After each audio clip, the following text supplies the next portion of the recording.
When I first saw myself weeping on the internet, I couldn't believe the woman on the screen was me. Her face was blotchy, her silver hair a tangled halo, her hands quivering as they gripped a soggy tissue. That broken figure was Elizabeth Marie Thompson Betty, to those who've known me longest, 68 years old, a widow for a decade, and now it seemed the butt of my granddaughter's TikTok joke. Sophie, my son. David's only child had recorded me in secret, my ragged sobs crackling through her phone as she zoomed in on my tear-streaked cheeks. The caption sliced through me. Grandma's meltdown is next level, gee family vibes. The comments were 1,000 tiny knives. Why's she crying like that, so dramatic? Bet she's just fishing for pity. I sat in my creaking rocking chair, the one my husband George crafted when David was a newborn, and felt my heart fracture, spilling a shame so heavy it pinned me to the wood. I've never been one for attention. My life was about stitching together a family, not chasing applause. After George died, I raised David alone, pouring every scrap of my soul into making sure my boy had what he needed. Pencils for school soup on the stove, a mother who held him through his nightmares. I worked as a seamstress, my fingers pricked raw sewing wedding dresses for brides who'd never know the sleepless nights I spent praying David wouldn't feel the hole his father left. When David married Karen, I embraced her like my own, even when her barbed words stung in ways I tried to ignore. And when Sophie was born, I thought I'd found my calling again. I was the grandmother who rolled out cookie dough, who spun bedtime tales of princesses and dragons, who drove her to ballet when David and Karen were caught up in their own lives. I thought I was cherished. I thought I was enough. But that night, as Sophie's video looped on my battered phone, I saw how wrong I'd been. It wasn't just the video, it was the slow, relentless unraveling of my place in their world. The signs had been there, small at first, like cracks in a foundation. David stopped calling to see how I was. Karen would scoff when I offered to roast a chicken for Sunday dinner, saying, "We're covered, Betty. We've got takeout." Sophie, who once begged me to braid her hair, now barely lifted her eyes from her phone when I spoke, her fingers dancing across the screen like I wasn't even there. I'd become a ghost, haunting my own life. But the wound that brought me to my knees that night, the one Sophie captured for the world to jeer at, had been carved a week earlier. David had come to the house, my house, the one George and I scraped together every penny to buy, the one I've tended like a living thing for 40 years. He sat at my kitchen table, his gaze fixed on the linoleum, and spoke words that still burn in my chest. "Mom, we've been talking. This house is too big for you now. You're getting older and it's not safe. We think you should move to Willow Creek." Willow Creek? The assisted living facility on the outskirts of town where families tucked away their elders when they'd become inconvenient. I stared at my son, the boy I'd rocked through fevers, whose scraped knees I'd bandaged, and felt a piece of me crumble. "David," I said, my voice barely a whisper. "This is my home." He exhaled as if I were the one making things difficult. "It's for the best, Mom. Karen thinks so too, and Sophie needs space for college prep. We could use the house for her. Use the house for Sophie." As if I were a lodger in my own life, someone they could nudge out with a polite smile. I tried to fight back, to remind him of the Christmases we'd strung lights in the living room, the backyard where he'd chased fireflies, but his face was a wall. Karen had made her decision, and David, my David, had chosen her over me. After he left, I sank to the kitchen floor and wept the kind of crying that claws its way out from a place so deep it leaves you hollow. That's when Sophie must have crept in her phone, a silent predator stealing my grief to feed her followers' amusement. I didn't know about the video until Mrs. Callahan, my neighbor, called the next morning. She's 82, still uses a flip phone, but her grandson had shown her the clip on his tablet. "Betty, oh, honey, I'm so sorry," she said, her voice trembling like a leaf in a storm. "You need to see this. I didn't have TikTok didn't even know what it was, but I shuffled over to Mrs. Callahan's house and borrowed her grandson's phone. I watched the video, my heart sinking with every second. My sobs, my shaking hands, my raw, unguarded pain. It was all there mocked by Sophie's caption and the flood of laughing emojis. I played it again, then again, each view a fresh betrayal. Sophie hadn't just filmed me, she'd turned my heart into a spectacle, and the world had cheered her on. When I handed the phone back, my hands were shaking so badly I nearly dropped my teacup. I didn't call Sophie. I didn't confront David or Karen. I just sat in my rocking chair staring at George's framed photo on the mantel, his warm eyes meeting mine as they always did. I wondered what he'd think of me now, reduced to a viral punchline, my sorrow a prop for Sophie's clout. I wondered if I'd let him down, let David down, let myself down. I'd spent my life giving my love, my time, my whole being, and now at 68 I was left with a house they wanted to claim and a family who discarded me like an old coat. But it wasn't just the video that broke me. It was the years leading up to it, the quiet slights that had piled up like dust in a neglected room. I remembered the Christmas when Karen insisted on hosting, only to seat me at the kids' table because there wasn't room. I thought of the times Sophie rolled her eyes when I tried to share stories about her grandfather, dismissing them as old people stuff. I recalled David's silence when Karen snapped at me for buying Sophie a dress she deemed outdated. Each moment had chipped away at me, but I'd kept smiling, kept giving, because that's what mothers do. That's what grandmothers do. We hold the family together, even when it's tearing us apart. That night, sleep wouldn't come. I wandered through the house, my fingers brushing the walls, the banister, the door frames where George's laughter still seemed to hum if I listened closely. I stood in the living room, picturing the evenings we'd spent there. George strumming his guitar, David sprawled on the rug with his crayons, me sewing by the lamp. This house wasn't just wood and brick, it was the keeper of our story. And now they wanted to take it to hand it to Sophie like it was nothing, like I was nothing.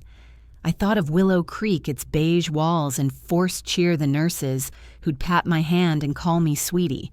I thought of Sophie's smirk as she posted that video, David's cold stare, Karen's smug nod, and somewhere buried deep, a spark flared, not rage, not yet, but something stubborn, something alive.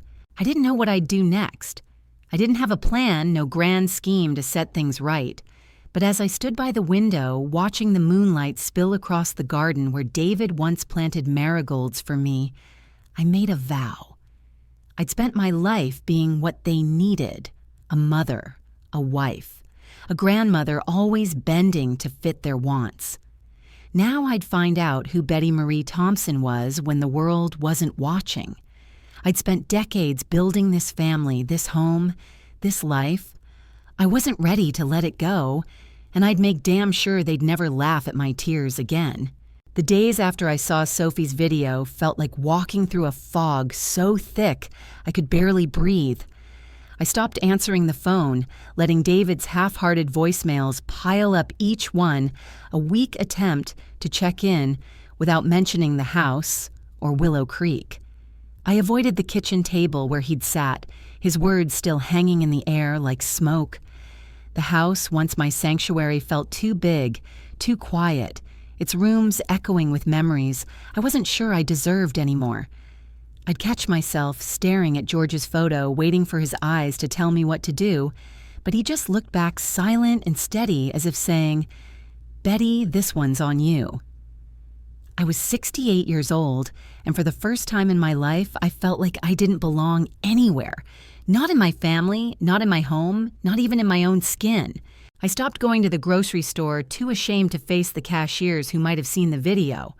Mrs. Callahan's grandson had said it had thousands of views, a number that made my stomach churn. I pictured strangers laughing at their screens, mocking the old woman who cried too hard, who didn't know she was being filmed. I wondered if Sophie had shown her friends, if Karen had smirked when she saw it, if David even cared. The shame wasn't just about the video, it was the realization that I'd let myself shrink, let myself become someone they could dismiss. I'd spent years swallowing their slights, smiling through Karen's jabs, excusing Sophie's indifference, believing David's distance was just a phase. Now I saw it for what it was. I'd become a burden, and they were ready to be rid of me. The loneliness settled in like a guest who wouldn't leave. I'd sit in my rocking chair for hours, the creak of the wood my only company, replaying every moment I could have stood up for myself.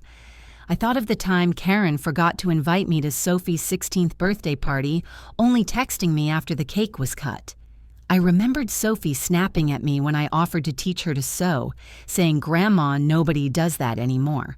I recalled David's sigh when I asked if he'd help fix the porch step, as if my needs were an inconvenience. Each memory was a stone piling up until I felt crushed beneath them. I stopped watering the garden, stopped dusting the mantel, stopped cooking the meals I'd once made with love. What was the point? There was no one left to feed. But even in that fog, something stubborn flickered. It wasn't a plan, not yet, just a refusal to let the darkness swallow me whole. One morning, I forced myself to open the front door and step outside, the sunlight stinging my eyes. The garden was a mess. Weeds choking the roses. George had planted the marigolds. David, once loved, now wilted. I knelt in the dirt, my knees aching, and started pulling weeds one by one. My hands, rough from years of needlework, moved with a rhythm I'd forgotten, and for a moment I felt like myself again. Not the grandmother they'd mocked, not the mother they'd pushed aside, but Betty, the woman who'd kept this house alive through loss and time. The weeds fought back their roots deep, but I kept going until my palms were smeared with earth and my back screamed. When I stood, the garden looked a little less broken, and so did I. That same day, I found myself walking to the mailbox, something I hadn't done in weeks.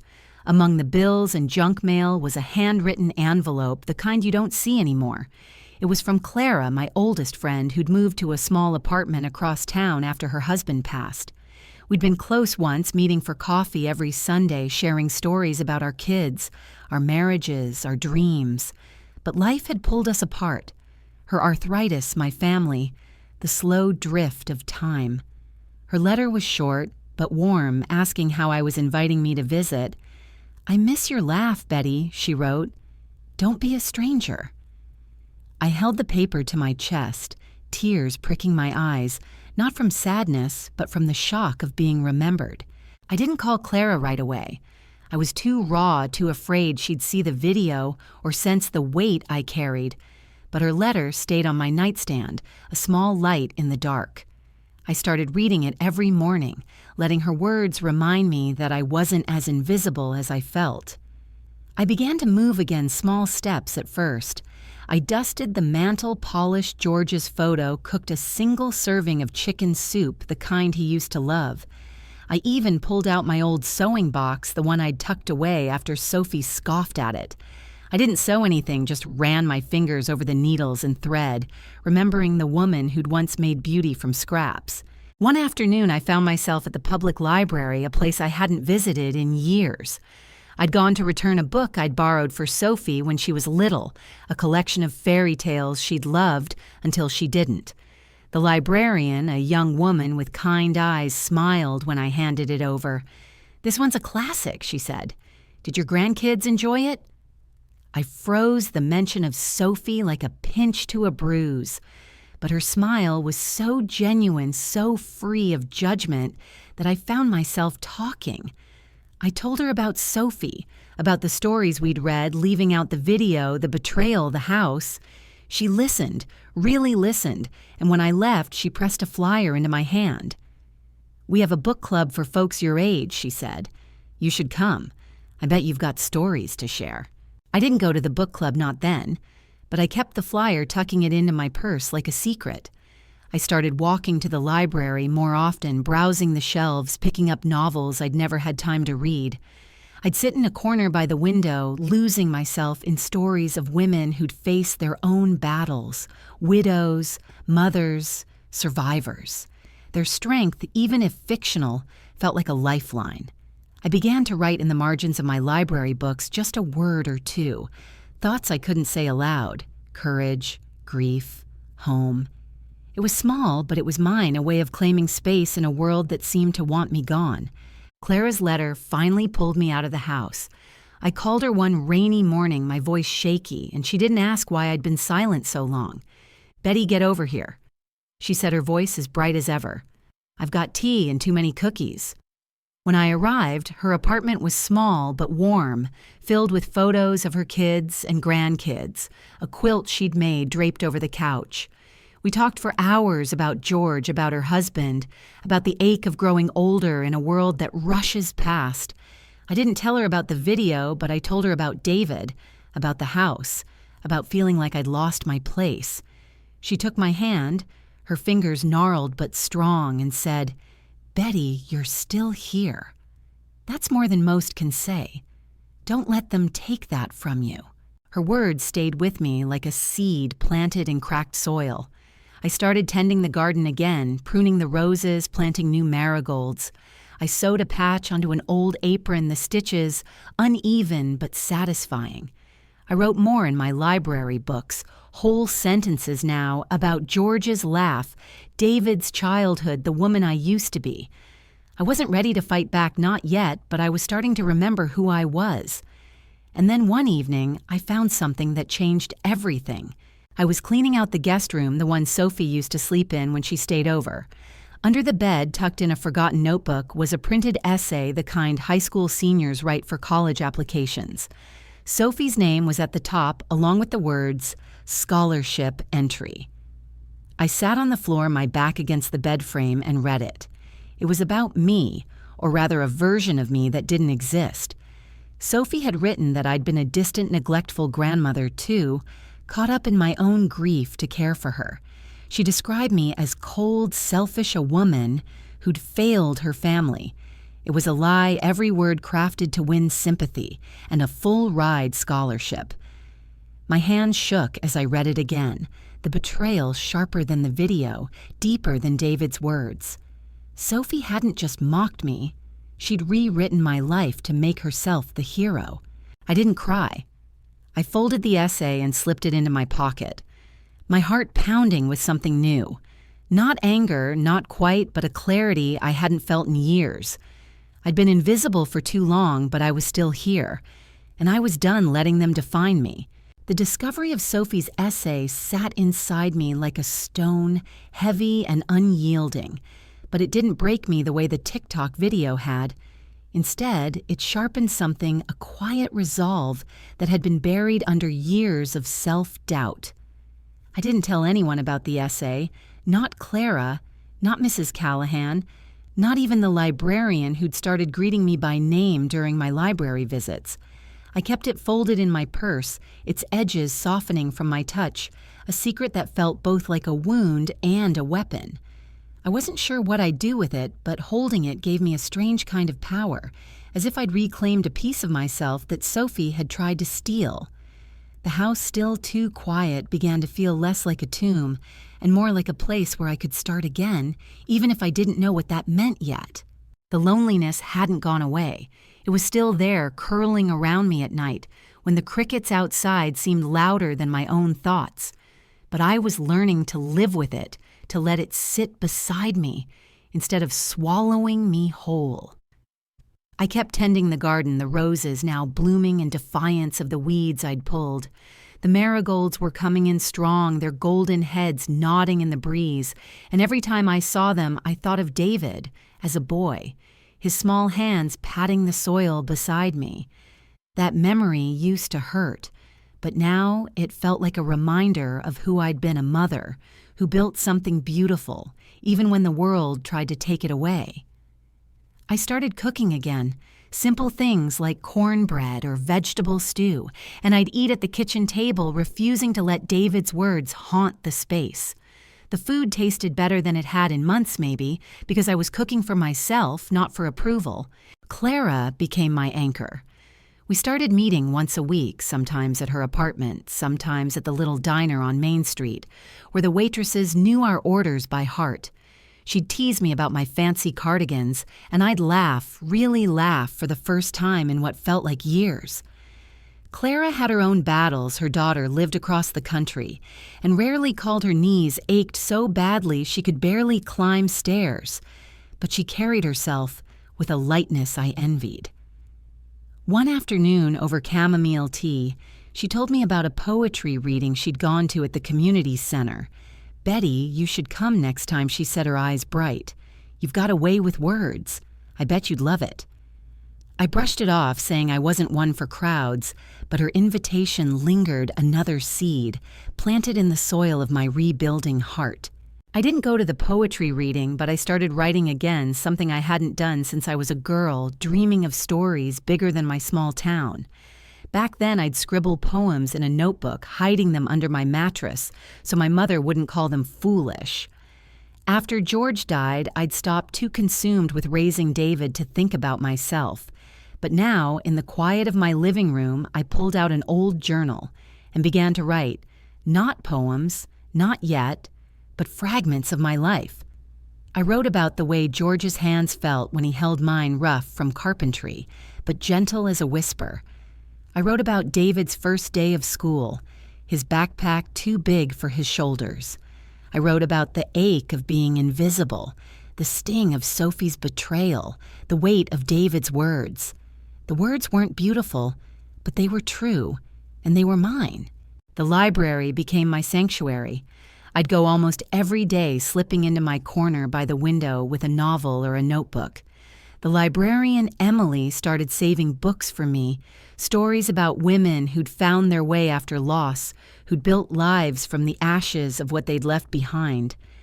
One day, she handed me a worn copy of The Awakening by Kate Chopin, saying, "This one's about a woman who learns to listen to herself.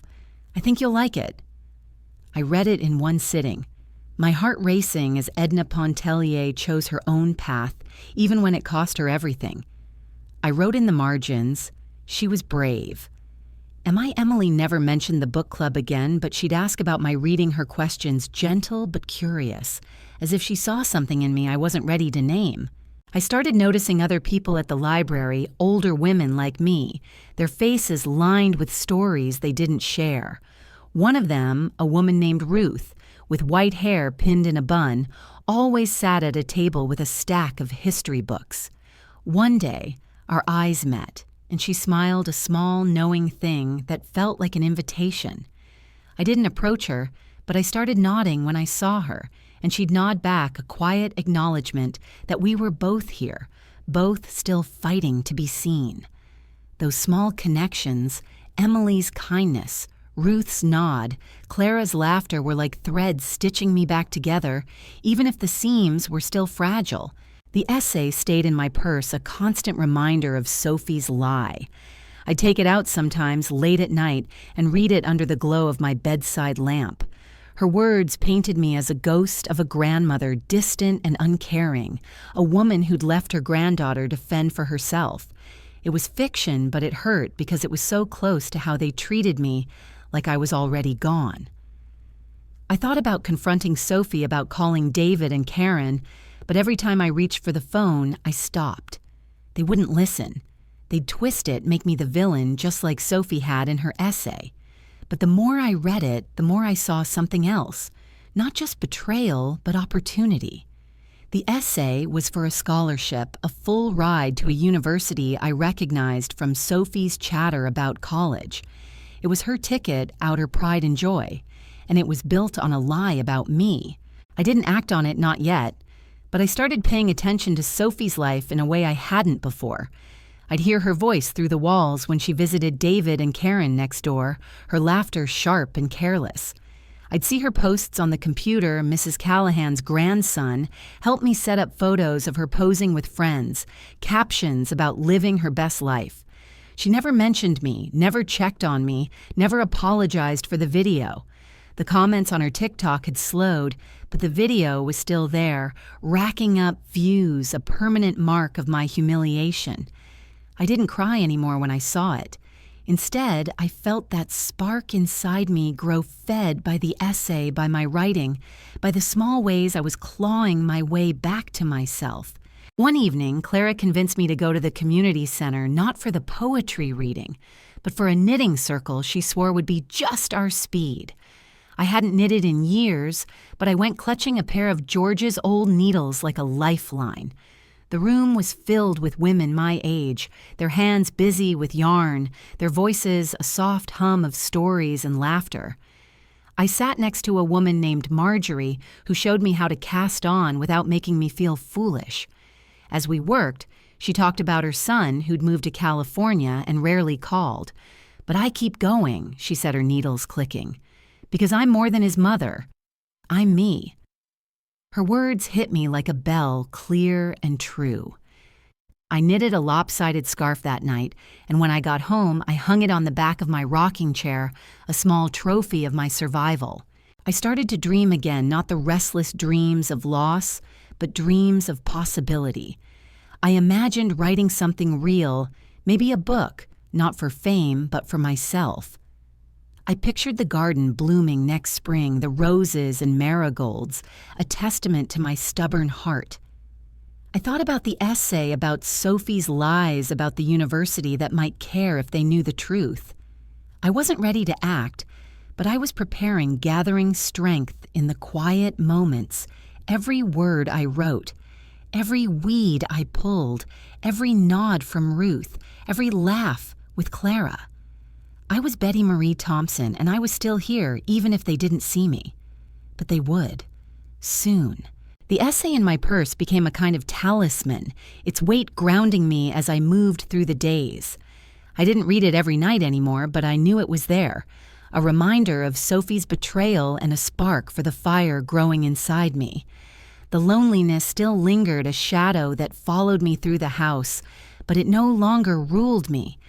I was finding my way back to myself, not the mother or grandmother they'd discarded, but Betty Marie Thompson, the woman who'd survived loss and built a life from love and grit. The garden was my proof, roses blooming brighter than they had in years, marigolds standing tall against the autumn chill. Each petal felt like a small victory, a declaration that I wasn't done yet. I started leaving the house more, not just for the library or Clara's apartment, but for myself. I'd walk to the diner alone, sit at the counter with a cup of coffee, and listen to the hum of other people's lives. The waitresses who knew me as Miss Betty would slip me an extra biscuit with a wink, and I'd smile, feeling seen in a way I hadn't in years. I began to notice the world again, the way the leaves turned gold against the October sky, the sound of children laughing in the park, the smell of rain on the pavement. It was as if I'd been asleep, and now at 68, I was waking up. I bought a new scarf at the thrift store, a soft blue that matched my eyes, and wore it like armor, a small act of defiance against the grayness that had tried to claim me. My writing grew bolder. The journal I'd started was filling up no longer just fragments, but whole pages of memories, dreams, and truths I'd never dared to speak. I wrote about George's death, how I'd sat by his hospital bed holding his hand until it grew cold. I wrote about David's teenage years, the way he'd hug me after a fight, promising he'd never leave.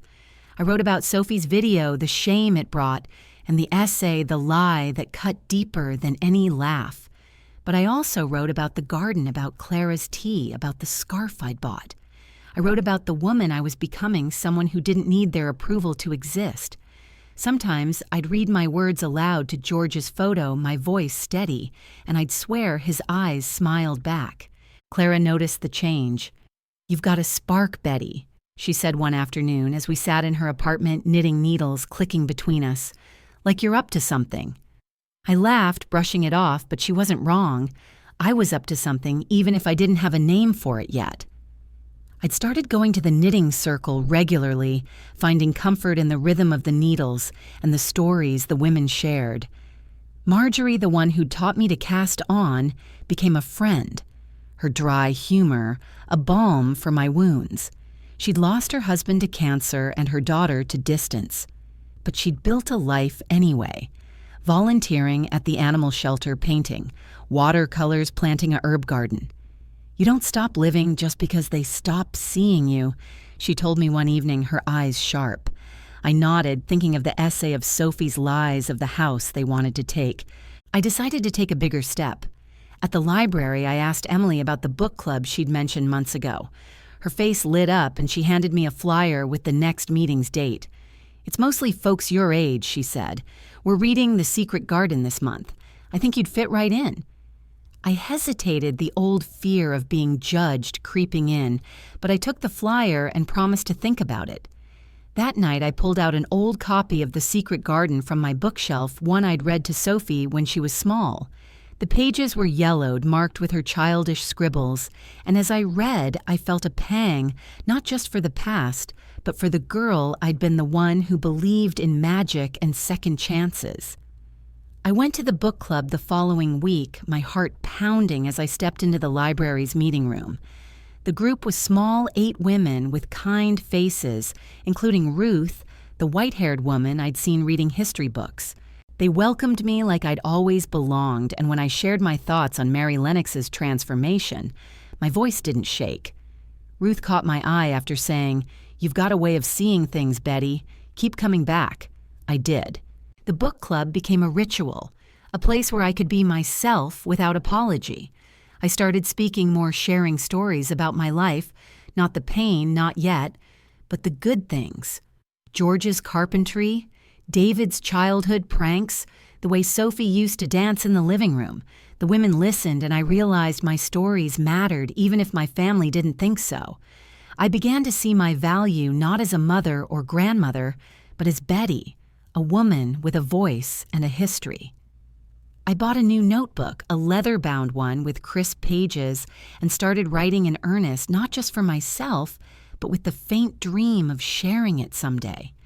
Maybe not a book, but something, a letter, a story, a truth. I also made a practical choice, one that felt like reclaiming my power. I called a lawyer, a quiet man named Mr. Ellison, who'd helped George with our will years ago. I wanted to understand my rights to the house to make sure David and Karen couldn't force me out. Mr. Ellison was kind but firm, explaining that the house was mine free and clear, and no one could take it unless I agreed to sell. He suggested updating my will, something I hadn't touched since George died. I spent a week thinking it over, sitting in the garden with my notebook, weighing what I owed my family against what I owed myself. When I went back to Mr. Ellison, I made changes not out of spite, but out of clarity. I left the house to a local charity for single mothers with a clause that I could live in it until I passed. David would get George's tools, a reminder of the father he'd forgotten to honor. Sophie would get my old sewing box, a nod to the lessons she'd rejected. Karen would get nothing. It felt final, like closing a door, but it also felt right. The essay still sat in my purse, its presence a quiet hum in the back of my mind. I'd started researching the university Sophie was applying to, using the library's computer with Emily's help. I learned it was a prestigious school, one that prided itself on integrity. Sophie's scholarship essay had won her a full ride, a fact I'd overheard Karen bragging about to a neighbor. The lie she'd told, painting me as a neglectful, cold grandmother, was the key to her future. I didn't decide what to do with it, not yet, but I printed out the university's contact information and tucked it with the essay. Every time I saw Sophie's car in David's driveway, every time I heard her laugh through the walls, I thought about that lie, about the video, about the house they wanted to take. The spark inside me was no longer just a flicker. It was a flame, steady and sure. One evening, as I sat in the garden watching the sunset, I pulled out my notebook and wrote a single sentence, "I am enough." It felt like a vow, not just to myself, but to the woman I'd been the one who'd given everything and been left with nothing. I planted a new rosebush the next day, a deep red one called Crimson Glory, its thorns sharp enough to draw blood. I named it for myself, a symbol of the strength I was claiming, petal by petal, thorn by thorn. I didn't know what was coming, but I knew I was ready, not for revenge, but for justice, the kind that comes from standing tall in your own truth. The rosebush I'd planted, Crimson Glory, became my daily ritual. Each morning I'd check its leaves, water its roots, and brush my fingers against its thorns, feeling their sharp promise. It was thriving, just like the part of me I'd thought was lost forever. At 68, I was no longer the woman who'd wept on Sophie's TikTok, nor the mother who'd let David's words carve her into something small. I was Betty Marie Thompson, and I was building a life not for them, but for me. The house felt alive again, its walls holding my laughter, my writing, my quiet victories. The loneliness was still there, a soft ache in the evenings, but it no longer defined me. I was learning to fill the silence with my own voice.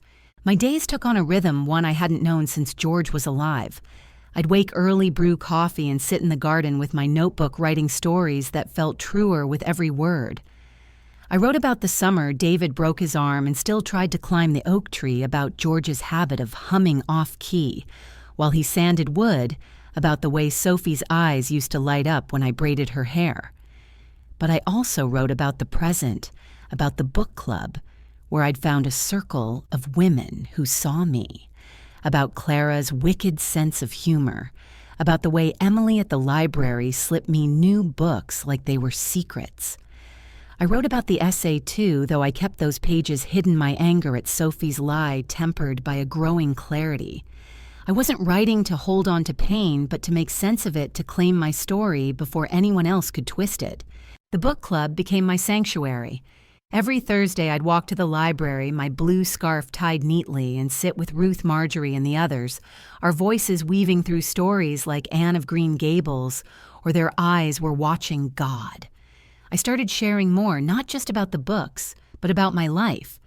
One evening I told them about George, how he'd built my rocking chair with his own hands, how I still sat in it when I needed to feel him close.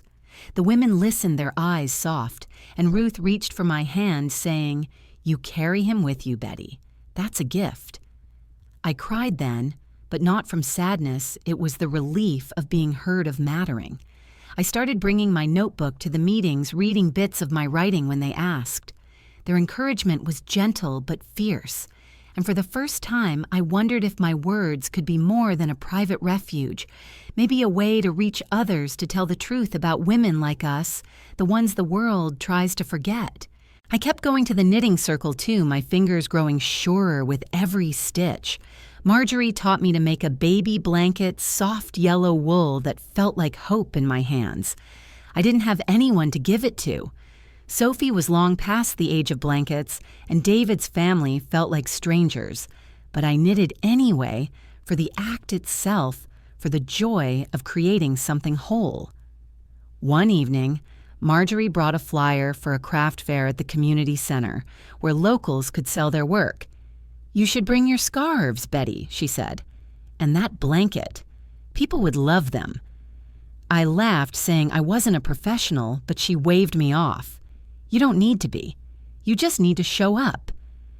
I took the flyer, tucking it into my purse beside Sophie's essay, and let the idea simmer. It wasn't about money. It was about being seen, about proving I still had something to offer. I made another practical move, one that felt like planting a flag in my own ground. I hired a handyman to fix the porch step David had ignored paying for it with savings I'd squirreled away from my seamstress days. The handyman, a gruff man named Tom, noticed the garden and complimented its roses, saying, "You've got a gift for growing things, ma'am." I smiled, thanking him, but his words stayed with me. A gift for growing things. Not just plants, but a life, a home, a self. I asked Tom to repaint the front door, choosing a deep red to match my rosebush. When he finished, I stood back, admiring the bold color against the house's faded white. It was mine, this house, this door, this life, and I wasn't letting anyone take it. The essay, though, was never far from my thoughts. I'd done more research using the library computer with Emily's patient guidance. The university Sophie was set to attend had a strict honor code, one that didn't tolerate dishonesty. Sophie's scholarship, a full ride worth tens of thousands, was tied to her essay, the one that lied about me being a neglectful grandmother. I found the admissions office's email address and saved it in a notebook along with the name of the scholarship committee's chair. I didn't act, but I was preparing, turning the possibility over in my mind like a smooth stone. Every time I saw Sophie's car in David's driveway, every time I overheard Karen's voice bragging about our college girl, the flame inside me burned brighter. I wasn't plotting revenge, I was seeking justice, the kind that comes from truth. One afternoon, Clara dragged me to the community center's poetry, reading the one she'd been pestering me about for months. I went reluctantly, clutching my notebook like a shield, but the room was warm, filled with faces I recognized from the knitting circle in book club. A young poet read first her words, sharp and raw, then an older man shared a poem about his father's farm. When the organizer asked if anyone else wanted to read, Clara nudged me, whispering, "Go on, Betty. You've got something to say." My heart pounded, but I stood my legs trembling and read a short piece I'd written about the garden, about pulling weeds, planting roses, finding strength in dirt and thorns. The room was quiet as I spoke, and when I finished, the applause was soft but real. A woman in the back, her hair streaked with gray, came up after and said, "That was beautiful. You should keep writing." I knotted my throat tight, and for the first time, I believed I could. That night, I made a symbolic choice. I took George's watch, the one he'd worn every day of our marriage, from its box in my dresser, and put it on.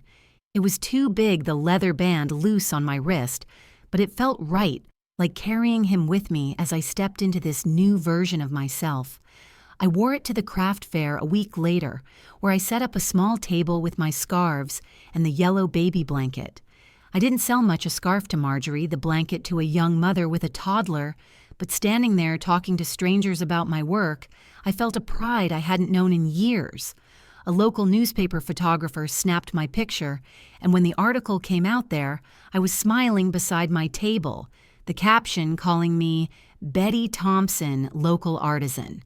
I cut it out and taped it to the fridge, a reminder that I was more than their laughter, more than their lies. The essay, though, was still there, its presence sharper now that I was stronger. I knew Sophie's move-in date for college was approaching. Karen had mentioned it loudly enough for the whole street to hear. I knew the scholarship was her golden ticket, the thing she'd pinned her future on. And I knew her essay was a house of cards, built on a lie that could crumble with one email. I wasn't ready to send it, not yet, but I was close. I'd spent my life giving them everything, my love, my home, my heart, and they'd thrown it back in my face. Now I was ready to take something back, not out of spite, but because I deserved to be seen, to be respected, to be true.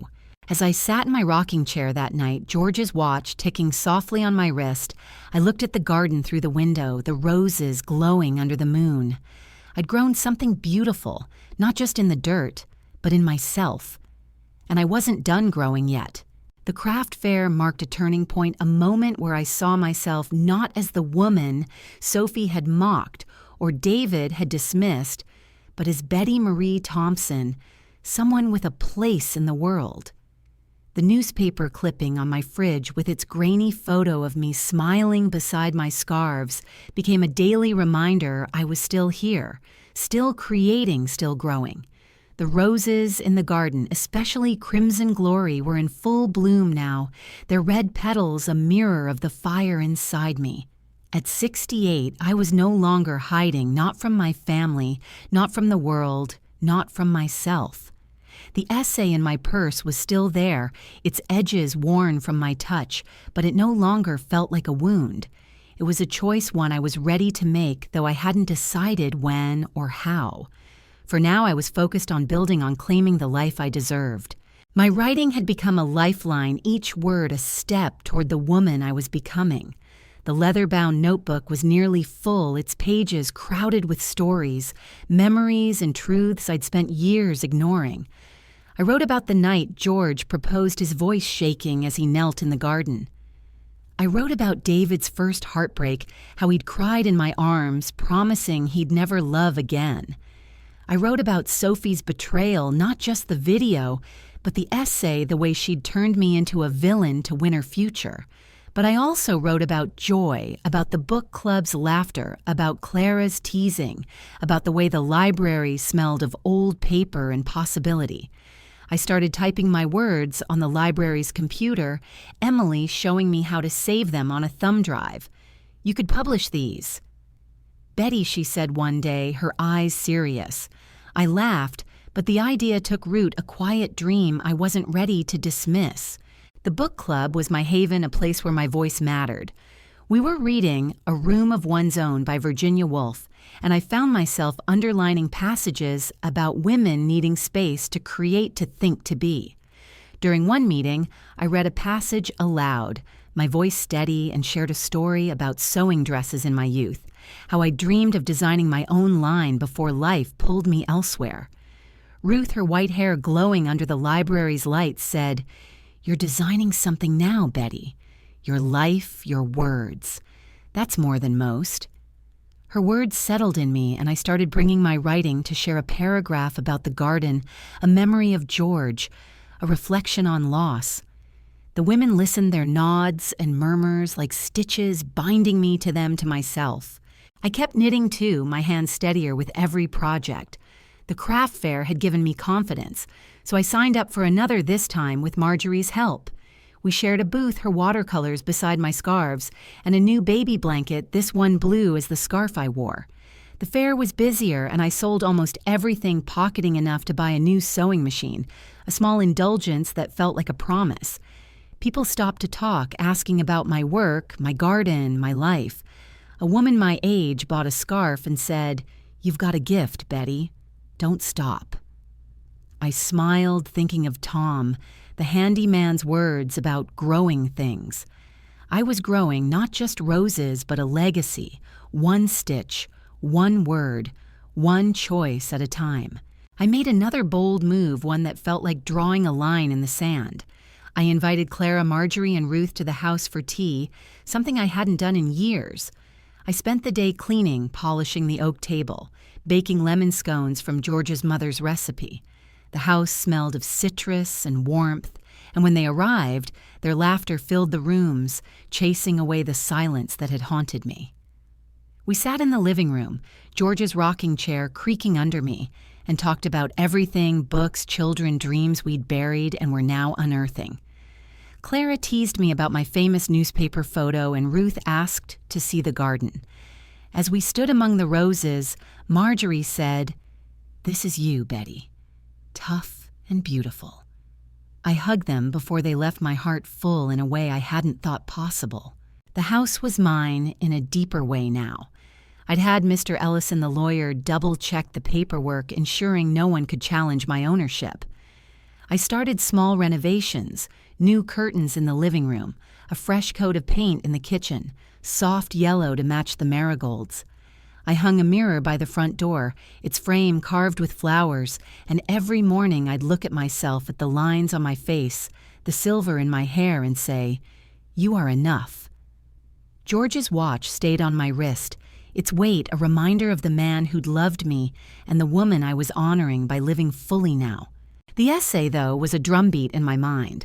I'd learned more about Sophie's scholarship, piecing together details from Karen's loud phone calls and Sophie's social media, which I checked on the library computer. The university had sent her an official acceptance letter, complete with a ceremony planned for scholarship recipients. Sophie was posting about it, her excitement clear in every selfie, every hashtag about new beginnings. I felt a pang remembering the girl who danced in my living room, but it faded when I thought of the video, the essay, the lie that had won her this future.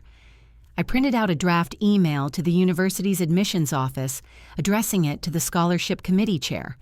I didn't send it, but I saved it the words, "Simple and true, I am Elizabeth Thompson, the grandmother mentioned in Sophie Larson's scholarship essay. Her portrayal of me is false. I raised her with love, and I have proof of my care. I believe you should know the truth." I tucked the draft with the essay, my heart steady, as I folded them away. I started preparing for the possibility of action. I gathered old photos, Sophie and me baking cookies, her asleep in my arms, us in the garden, planting marigolds. I found letters she'd written as a child, thanking me for sleepovers, for stories, for love. I scanned them at the library, saving them on my thumb drive, a quiet arsenal of truth. I wasn't angry anymore, not the way I'd been when I first found the essay. This was about dignity mine, and the right to be seen as I was not, as Sophie's fiction. I knew sending the email would change everything for Sophie, for David, for Karen, but I was ready to face the fallout. I'd spent my life protecting them, but now I was protecting myself.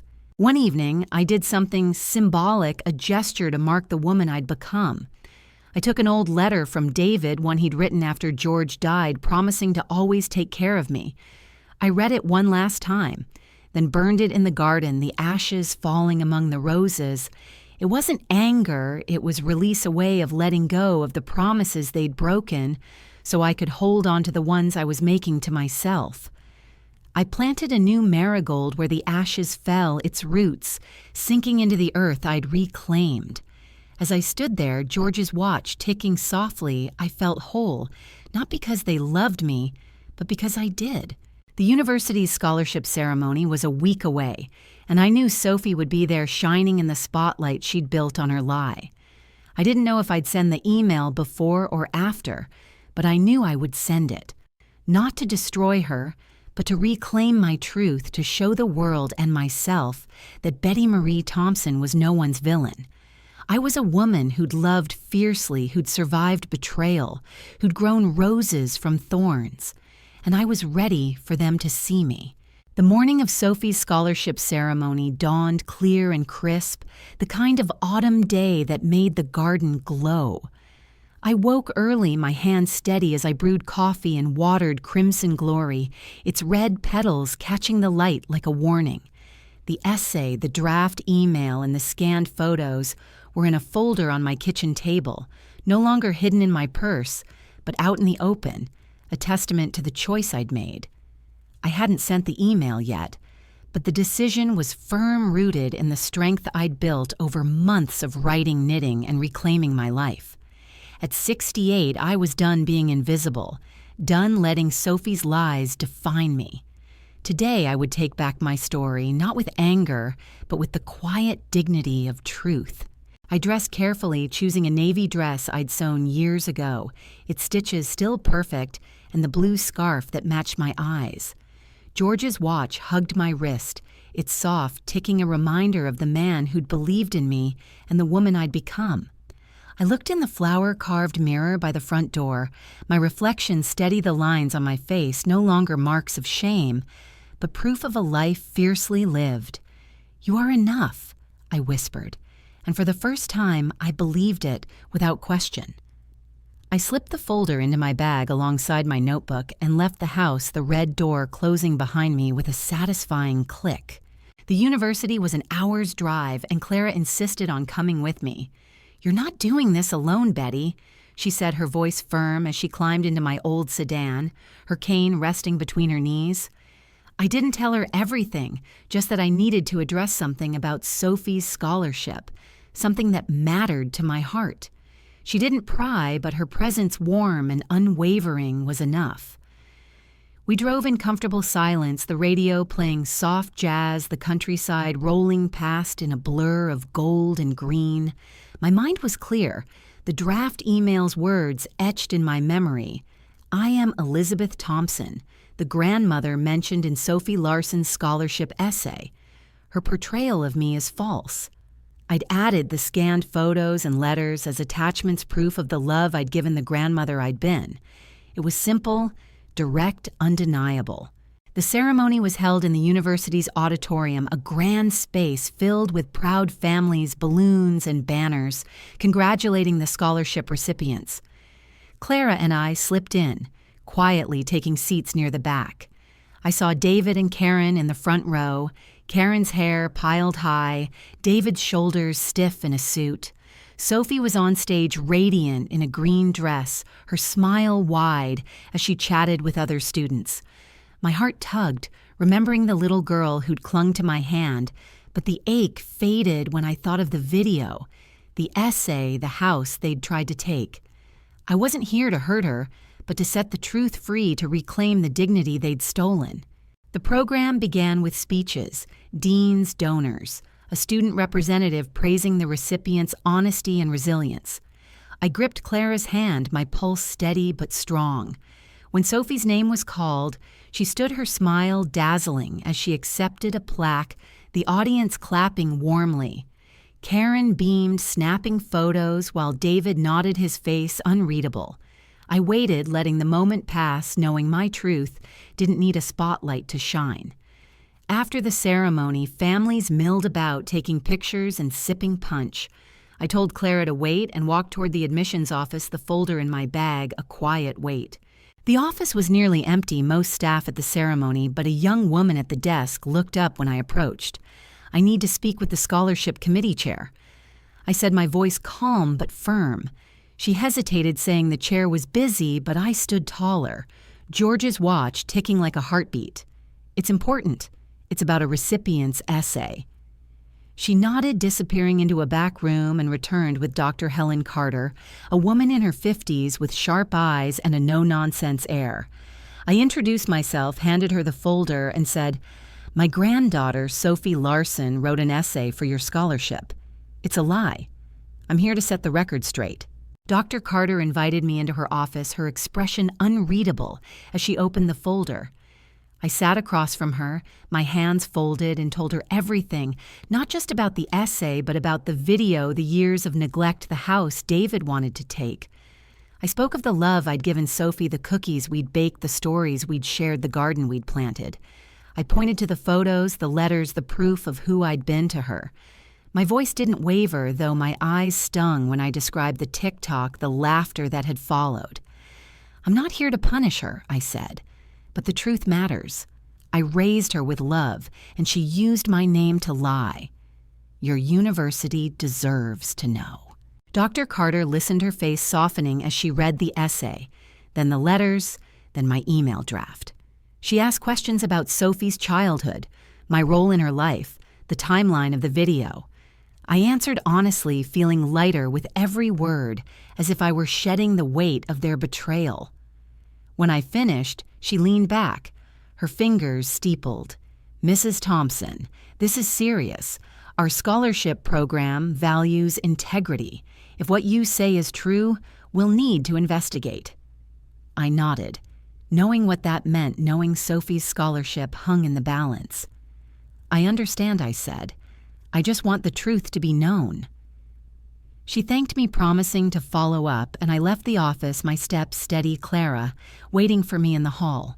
We drove home in silence, the weight of what I'd done settling in. I wasn't gleeful. There was no joy in upending Sophie's future, but I felt a quiet peace, the kind that comes from standing in your truth. Clara squeezed my hand as we pulled into my driveway, saying, "You did what you had to, Betty. I'm proud of you." I hugged her, my throat tight, and went inside the red door, welcoming me home. That night, I sat in my rocking chair, George's watch warm against my skin, and wrote in my notebook, not about the essay or the university, but about the garden, about the women who'd held me up, about the woman I was becoming. A week later, the email came. It was from Dr. Carter, formal, but clear. Sophie's scholarship had been rescinded. The committee had reviewed my evidence, contacted Sophie for her response, and found her essay to be inconsistent with the values of our institution. They'd offered her a chance to reapply with a new essay, but the full ride was gone. Her place in the program revoked. I read the email twice, my heart heavy, but unshaken. I didn't tell David or Karen. I knew they'd find out soon enough. Instead, I went to the garden, knelt beside Crimson Glory, and whispered, "It's done." The roses didn't answer, but their thorns gleamed sharp and true. The fallout came quickly. David called that evening, his voice tight with anger. "Mom, what did you do? Sophie's scholarship is gone. They're saying you sent them something." I let him speak, his words sharp but distant, like a storm I'd already weathered. When he paused, I said, "I told the truth, David. Sophie lied about me. Said I was neglectful to win that scholarship. I gave them proof I wasn't. That's all. He sputtered, saying I'd ruined her future, that I should have talked to him first. I cut him off, my voice calm but firm. You wanted my house, David. Sophie mocked my pain. Karen looked the other way. I'm done being your doormat. I hung up my hand steady and didn't answer when he called back. Karen came to the house the next day, her face red with fury, but I didn't let her in. I stood on the porch, the red door behind me, and said, You made your choices. Now live with them. She left her tires screeching, and I knew the family I'd built was gone, not because I'd sent the email, but because they'd chosen to break it long ago. I didn't cry. I went to the garden, picked a rose, and placed it on the mantel beside George's photo, a quiet offering to the life I was claiming. The days after the scholarship fallout felt like the quiet after a storm, the air still but heavy with the scent of rain. I woke each morning to the same routine coffee in the garden, my fingers brushing Crimson Glory's petals, my notebook open to catch the words that came. The house was mine, not just in deed, but in spirit, its walls holding the echoes of my laughter, my writing, my hard-won peace. At 68, I was no longer the woman who'd wept for Sophie's TikTok or shrunk under David's dismissal. I was Betty Marie Thompson, and I'd built a life from the ashes of their betrayal, not with vengeance, but with the steady, stubborn love I'd always carried for myself, for the world, for the beauty that still bloomed despite everything. David didn't call again, and Karen's car stopped appearing in the driveway next door. Sophie's social media went quiet, her usual stream of selfies and hashtags replaced by a single post, a photo of her at a coffee shop. Her smile forced the caption, reading, "Starting over." I felt a pang not for the girl who'd lied, but for the child I'd once rocked to sleep, the one who'd slipped away long before the video or the essay. I didn't hate her or David or Karen. Hate was too heavy, and I'd spent too long carrying their burdens. Instead, I let them go. Not with forgiveness, they hadn't asked for it, but with a release that left me lighter, free to fill the space with my own joy. The garden became my sanctuary, a living testament to my strength. I planted more roses, a soft pink variety called Grace. Their blooms, a nod to the woman I'd become. I spent hours there, weeding, pruning, writing the marigolds and roses, weaving a tapestry of color that drew neighbors to stop and admire. Mrs. Callahan, her flip phone, long retired, brought her grandson to see the garden, and he took photos not for TikTok, but for a school project on community heroes. You're one. Miss Betty, he said, shy but earnest, and I smiled, handing him a marigold to plant. The garden wasn't just mine anymore, it was a gift, a way of sharing the beauty I'd grown from pain. My writing flourished, the leather-bound notebook giving way to a second, then a third. I typed my stories at the library, Emily cheering me on as I saved them to my thumb drive. One day, I showed her a piece about the rose bush, about pulling weeds and finding strength, and she said, "Betty, this could be a book. People need to hear your voice." I didn't laugh this time. I started working on a memoir not for fame, but for truth, for the women like me, who'd been overlooked, who'd been laughed at, who'd risen anyway. The book club became my first readers, their feedback gentle but honest. Ruth, her eyes bright, said, "You're telling our story, Betty. Keep going." I did writing late into the night, George's watch ticking as if counting the moments I claimed for myself. The knitting circle and craft fairs remained my joy. I made blanket scarves, even a tiny sweater for Marjorie's new granddaughter, each stitch a prayer for the life I was building. At the next fair, I sold enough to buy a small laptop, a tool to make my writing easier. The local paper ran another story this time, calling me Betty Thompson, the gardener and writer who's inspiring our town. I taped it beside the first clipping, not out of pride, but as a reminder I was seen not by my family, but by a community I'd helped grow. Clara framed the article and hung it in her apartment, teasing, "You're famous now, Betty. Don't forget us little people." I laughed, hugging her, knowing I'd never forget the women who'd held me up. I made one final practical choice, a way of securing my future. I met with Mr. Ellison again, updating my will to include Clara, Marjorie, and Ruth, leaving them small keepsakes, my sewing box, a painting George had loved, a set of poetry books. The house would still go to the charity for single mothers, but I added a fund for the community center to support the knitting circle, the poetry readings, the spaces that had given me back my voice. It wasn't about cutting David and Sophie out, they'd made their choices, but about honoring the life I'd built, the people who'd seen me when they didn't. I signed the papers with a steady hand, George's watch warm on my wrist, and felt a peace that ran deeper than any anger I'd once held.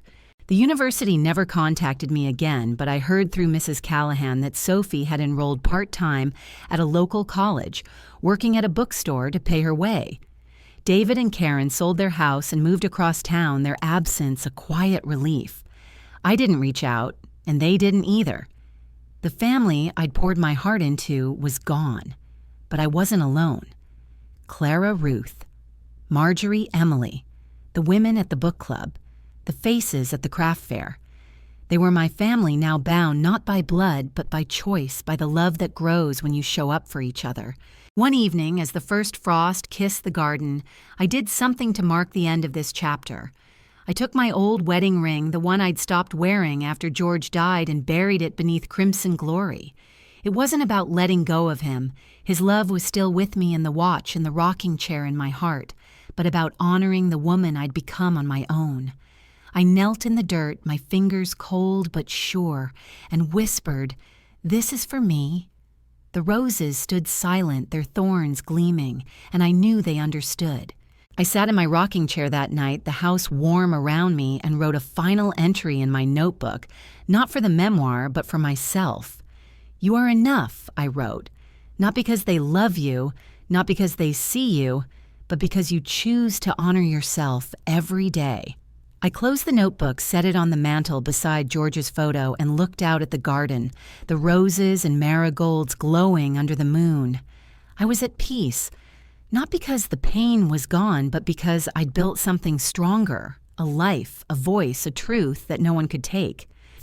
And so to you watching this, wherever you are, whoever you've lost, whatever they've taken from you, I want to say this. Your worth isn't measured by who accepts you, by who stays, by who sees your tears. It's measured by how you choose to honor yourself, by the beauty you grow from your pain, by the love you give to the world despite it all. I'm Betty Marie Thompson, and I'm still here, still growing, still blooming. So are you. As I turned off the lamp, I lit a single candle, its flame small but steady, and placed it on the windowsill, a light for the road ahead, for the stories still to come, for the women like me who keep going no matter what.